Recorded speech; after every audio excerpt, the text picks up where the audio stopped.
నేను ఈరోజు చెప్పబోయేది ఒక కథ కాదు. జరిగినటువంటి యథార్థ గాథ, జరుగుతున్నటువంటి పరిస్థితులు, ఎంత మార్పులు అనేది. ఒక విషయానికొస్తే మీరొకసారి ఊహించుకోండి, కుదిరితే కళ్ళు మూసుకొని ఊహించుకోండి. ఒక పెద్ద అడవి, దాంట్లో ఒక చిన్న గ్రామం, చుట్టూ పెద్ద చెట్లు, పక్షుల కిలకిల రావాలు, కొండలు, గుట్టలు, ప్రకృతి చాలా అందమైనటువంటి ప్రదేశం. పిల్లలు ఆడుకుంటూ ఉంటారు. చాలా ప్రశాంతంగా ఉన్నటువంటి ప్రదేశం. సడన్‌గా ఒక తుపాకీ సౌండ్, బుల్లెట్ సౌండ్ వస్తుంది.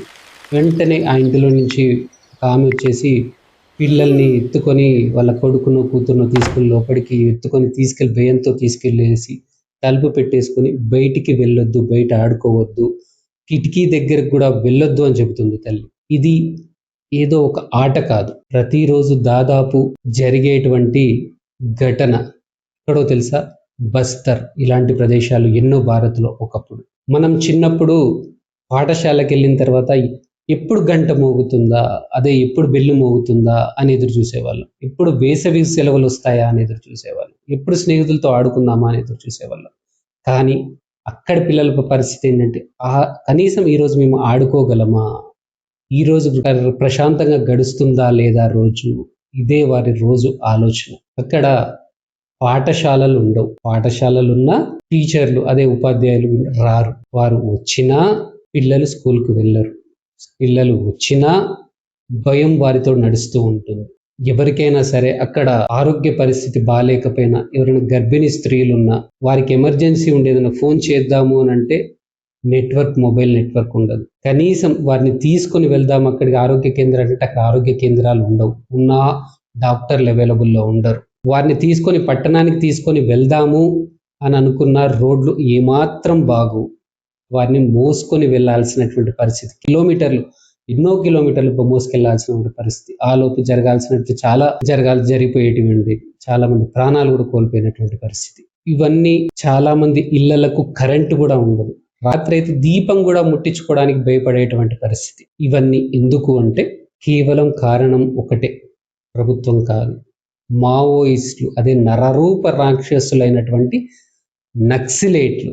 వీరు రోడ్లు వేయనియరు, వంతెనలను కట్టనివ్వరు. కట్టినా పేల్చేస్తారు. రోడ్లు వేయడానికి వచ్చిన కాంట్రాక్టర్ని బెదిరించి పంపించేస్తారు. పాఠశాలలు కట్టనివ్వరు, కట్టనిచ్చిన పేల్చేస్తారు. కట్టనిచ్చిన ఉపాధ్యాయులను రానివ్వరు, వాళ్ళు వచ్చిన పిల్లల్ని రాకుండా చూసుకుంటారు. ఆరోగ్య కేంద్రాలను ఏర్పాటు చేయనియరు, ఏర్పాటు చేసిన డాక్టర్లు రానివ్వరు, డాక్టర్లు వచ్చి బెదిరించి పంపించేస్తారు. మొబైల్ టవర్లు కట్టనివ్వరు. ఒకవేళ మొబైల్ టవర్లు కనుక కట్టినా వాటిని పేల్చేస్తారు. ప్రభుత్వ పథకాలు అందకుండా చూస్తారు. ప్రభుత్వ అధికారులను రానివ్వకుండా అడ్డుపడతారు.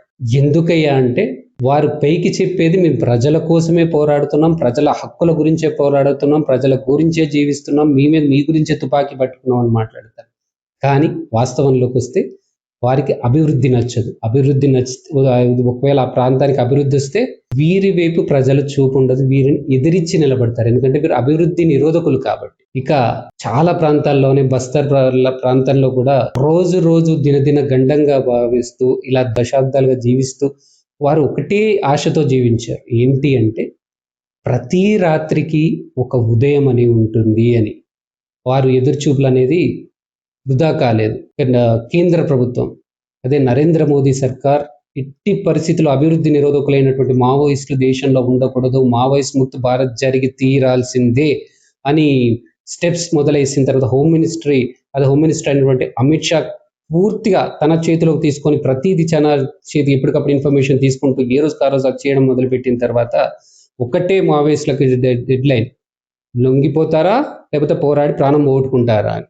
ఇక్కడ జీరో టాలరెన్స్ మావోయిస్టుల గురించి అని చెప్పేసి ముందుకెళ్లడంతో చాలా మంది ప్రాణాలు కోల్పోయారు. ఇక వాళ్ళు చాలా మంది ప్రాణాలకు భయపడి వెంటనే లొంగిపోయినటువంటి పరిస్థితి. ఇక చాలా ప్రాంతాల్లోనే బస్తర్లో కూడా మారడం మొదలుపెట్టింది. ఇప్పుడు మెల్లిమెల్లిగా మౌలిక సదుపాయాలు ఏర్పాటవుతూ, ప్రతి ఊరికి రోడ్లు మొదలవుతూ, కొత్త పాఠశాలలు ఏర్పాటవుతూ, ఆరోగ్య కేంద్రాలు ఏర్పాటు చేస్తూ, ప్రతి ఊరికి రోడ్లు వేస్తూ, కరెంటు ఏర్పాటు చేస్తూ, మొబైల్ టవర్లు వస్తూ, ప్రతి ఒక్కరికి ప్రభుత్వ పథకాలు అందేటట్టుగా చూస్తూ మెల్లిమెల్లిగా అభివృద్ధి వైపు అడుగులేస్తుంది బస్తర్. ఇప్పుడు బస్తర్లో ప్రతి చిన్నారి తన చదువుతున్నటువంటిది, రాసేటువంటి తన మాతృభాషలోనే మొదటిగా అక్షరం చదువుతున్నటువంటి అక్షరం కూడా తన మాతృభాషలోనే.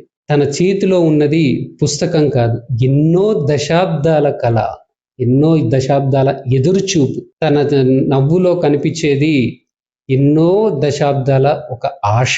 తను చదివేటువంటి ప్రతి అక్షరం కూడా ఆ బస్తర్ యొక్క భవిష్యత్తు, రేపటి భవిష్యత్తు. ఇకపై ఒకప్పుడు ఎన్ని బుల్లెట్లు పేలాయి, ఎంతమంది నక్సలైట్లు ఇంత ప్రజల్ని చంపారు, ఎంతమందిని బెదిరించారు, ఎంతమంది పోలీసులు చంపారు, ఎంతమంది సిఆర్పిఎఫ్ జవాన్లు చంపారని వార్తలు వచ్చేటి ఒకప్పుడు. కానీ ఇప్పుడు వార్తలు రాయాలంటే ఎన్ని విలేజెస్కి ఎన్ని గ్రామాలకు కొత్త రోడ్లు వచ్చాయి, ఎన్ని గ్రామాలు కొత్తగా వాళ్ళ జీవితంలో రోడ్లు చూస్తున్నారు, ఎన్ని ఇళ్లకు కరెంట్ వచ్చాయి, ఎన్ని ఊర్లకు కొత్త పాఠశాలలు వచ్చాయి, ఎంతమంది పిల్లలు భయం లేకుండా పాఠశాలకు రోజు రోజుకి ఎంతమంది జాయిన్ అవుతున్నారు, ఎంతమంది ఉత్తీర్ణత పొందుతున్నారు, ఎన్ని ఆరోగ్య కేంద్రాలు ఏర్పాటవుతున్నాయి, ఎంతమంది ప్రభుత్వ పథకాలకు అప్లై చేసుకున్నారు, ఎంతమందికి ప్రభుత్వ పథకాలు వస్తున్నాయి, ఎంతమందికి అభివృద్ధి చూస్తున్నారు, ఎన్ని మొబైల్ టవర్లు పడుతున్నాయి, ఎంతమంది ఫోన్లు మాట్లాడుతున్నారు. ఇలా కొత్తగా రోజు రాయాల్సినటువంటి వార్తలు ఇప్పుడు బస్తర్లో కనిపిస్తూ ఉంటాయి వార్తలలో. అంతలా మారబోతోంది. ఇది ఒక్క రోజులో జరిగినటువంటిది కాదు, దశాబ్దాల నుంచి వాళ్ళ ఎదురుచూపుకి ఇప్పుడు నరేంద్ర మోదీ సర్కార్ తీసుకున్నటువంటి నిర్ణయంతో జరుగుతున్నటువంటిది. అది ప్రభుత్వ నిర్ణయం ఒకటే. ఇన్ని రోజులు భయంతో జీవించినటువంటి కళ్ళు, ఆ కళ్ళు ఈరోజు అభివృద్ధిని చూడాలి అని ఆశతోటే ప్రభుత్వం ముందుకు తీసుకెళ్తోంది ప్రజలను. ఒకప్పుడు తుపాకీ కథలు, నేడు పుస్తకాల కథలు. ఇలా ఎన్నో బస్తర్లలో మార్పు వచ్చింది ఈరోజు భారత్లో. ఇవి మీకు మెయిన్ మీడియా చెప్పదు, ఎందుకనంటే వారి ఉద్దేశం ఏంటో మీకు తెలుసు. చాలా ఛానళ్ళు మీకు చెప్పవు. నాలాంటి చెప్పే వాళ్ళని దయచేసి సపోర్ట్ చేయండి. నా ఈ కంటెంట్ నచ్చితే లైక్, షేర్ మరియు కమెంట్ చేయడం మర్చిపోవద్దు. షేర్ చేయడం ఎట్టి పరిస్థితుల్లో మర్చిపోవద్దు. నేను ఇంతకుముందు చెప్పినట్టుగా చాలా మంది ఇలాంటి ఇన్ఫర్మేషన్స్ మీకు ఇవ్వరు. నా యూట్యూబ్ ఛానల్ సబ్స్క్రైబ్ చేసుకునే వాళ్ళు దయచేసి సబ్స్క్రైబ్ చేసుకోండి. మరొక వీడియోలో మళ్ళీ కలుద్దాం. జై హింద్.